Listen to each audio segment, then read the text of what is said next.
Good morning, Jay with Great Scott Audio Productions for Bitten by Books, Book Bites. Today we're going to do something from the Nightside by Simon R. Green. Now, I'm sure some of you have probably read these. If you've not, and it doesn't generally seem like your cup of tea, think Dresden Files with snarky Brits. John Taylor is our main protagonist. He's quite a lot of fun. I myself, I fell into this. I just kind of found them and thought, hey, you know what? Let's give this a try and see how we do. And I voraciously read all of them. They're fairly short reads, so they're really nice for, if you want to call it a beach read, you can call it a beach read. But just a quick, short, but hilarious ride in each and every one. A lot of good action, a lot of good adventure. We're going to go ahead and start with Chapter 1, a little introduction into John Taylor and who he is. Chapter 1. Money comes walking in. Private eyes come in all shapes and sizes, and none of them look like television stars. Some do insurance work, some hang around cheap hotels with camcorders, hoping to get evidence for divorce cases, and damn few ever get to investigate complicated murder mysteries. Some chase things that don't exist, or shouldn't. Me? I find things. Sometimes I'd rather not find them, but that comes with the territory. The flaking sign on the door in those days said Taylor Investigations. I'm Taylor, tall, dark, and not particularly handsome. I bear the scars of old cases proudly, and I never let down a client, provided they've paid at least some cash up front. My office back then was cozy, if you were feeling charitable, cramped if you weren't. I spent a lot of time there. It beat having a life. It was a low-rent office in a low-rent area. All the businesses with any sense were moving out, making more room for those of us who operated in the grayer areas of the legal and illegal. Even the rats were just passing through, on their way to somewhere more civilized. My neighbors were a dentist and an accountant.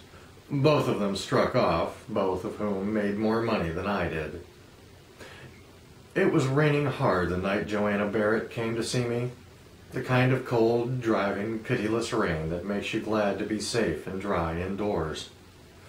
I should have taken that as an omen, but I've never been very good at picking up on hints. It was late, well past the point where the day starts edging into evening, and everyone else in the building had gone home. I was still sitting behind my desk, half watching the portable television with its sound turned down, while the man on the phone yelled in my ear. He wanted the money, the fool. I made sympathetic noises in all the right places, waiting for him to get tired and go away. And then my ears pricked up as I heard footsteps in the hall outside, heading for my door. Steady, unhurried, and a woman. Interesting. Women always make the best clients. They say they want information, but mostly what they want is revenge. And they aren't mean when it comes to paying for what they want, what they need. Hell hath no fury, and I should know.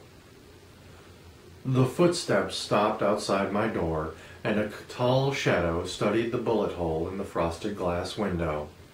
I really should have got that scene too, but it made such a great conversation piece. Clients like a touch of romance and danger when they're hiring a private detective, even if they only want some papers served. The door opened and she walked in. A tall, good-looking blonde who reeked of money and class, looking immediately out of place among the battered furniture and cracked plaster walls of my office. Her clothes had the quiet elegance and style that shrieks of serious money, and when she spoke my name, her voice had an aristocratic edge that could cut glass. Either she'd been to all the very best boarding and finishing schools, or she'd spent a hell of a lot on elocution lessons. She was perhaps a little too slender, with a raw-boned face and minimal makeup that meant she could always be handsomer rather than pretty. From the way she stood, the way she held herself, it was obvious she was a control freak, and the set of her perfectly made-up mouth showed that she was used to being obeyed. I noticed things like that. It's my job. I gave her my best unimpressed nod and gestured for her to take a seat on the only other chair, on the opposite of my desk. She sat down without taking out a handkerchief to clean the seat first, and I gave her extra points for her bravery.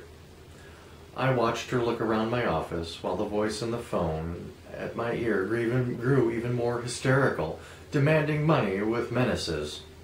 Very specific menaces. Her face was studiously calm, even blank, but as I glanced around my office, it was only too easy to see it as she saw it.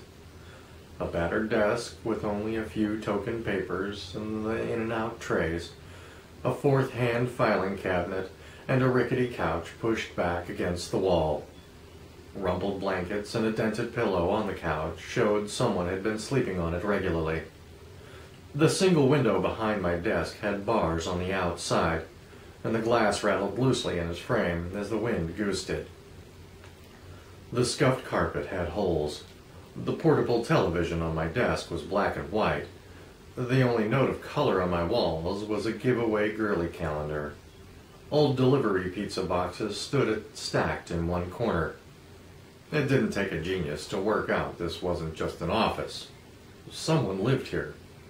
It was also patently obvious that this wasn't the office of someone on his way up.